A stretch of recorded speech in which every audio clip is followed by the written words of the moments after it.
Schweenz, that's a good question. Starting a group of all first timers, which is awesome. Um, that's a lot of fun. How much do you establish expectations for story? Do you quiz them all about what types of villains they'd want? I wouldn't quiz them about villains. I would um, I would give them the opportunity to share stories that they really like, genres that really appeal to them. Maybe pick out a handful of your favorites and have them check like any that they're familiar with, or maybe circle or identify which ones are their like top two or three, just to sort of give you a sense of where they are, what they connect with. Somebody says, "Oh, I really love, Robin Hood, stealing from the rich, giving to the poor." It's like, okay, noted. Or somebody that's like, "Hey, I love, the mysterious, who's the real culprit. We've got 10 suspects and each one of them could have done it. We've got to find who's really behind it all, and we can figure it out." Like, they like that. Maybe somebody just is like, "Hey, I just want a bog simple villain that's really hard to defeat, that we're going to have to like grind and get ourselves up to the point where we can go and knock on his door and bring hell to him." Having an understanding of where they connect with. But the way to get to that, I think, is through stories that that they like, not necessarily. I think people, like, I think dungeon masters think a lot about villains they like. I'm not sure that players do. I think players connect to stories and heroes, and they probably haven't sat back to think about why very often.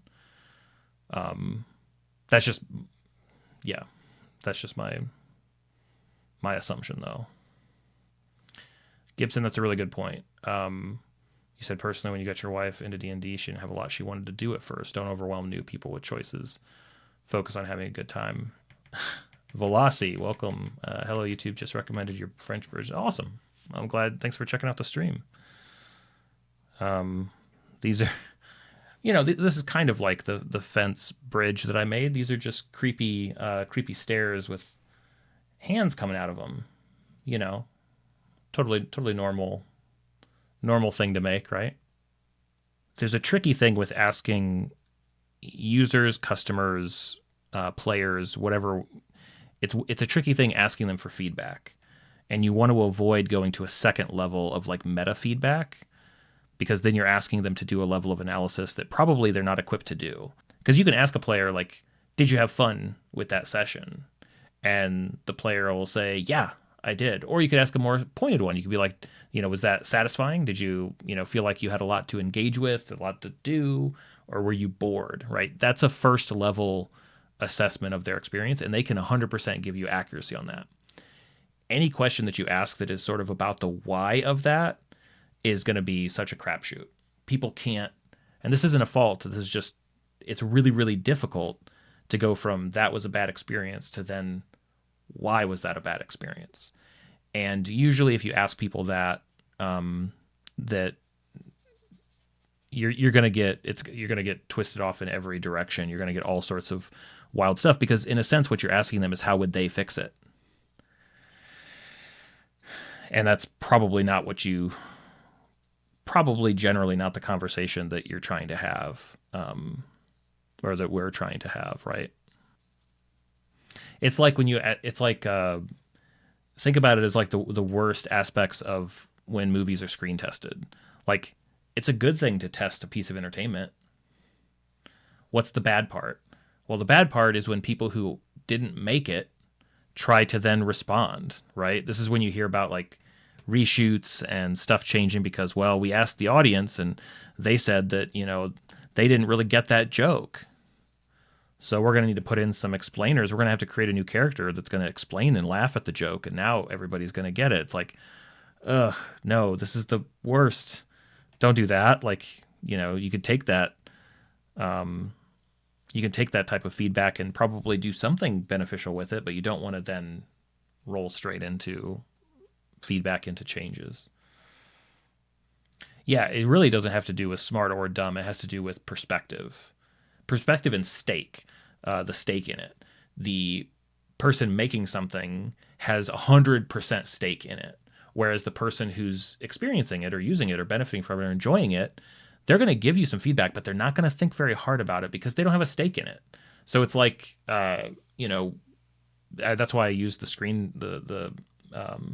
screen test example, because yeah, they're going to give you a fee, but they got to see the movie for free.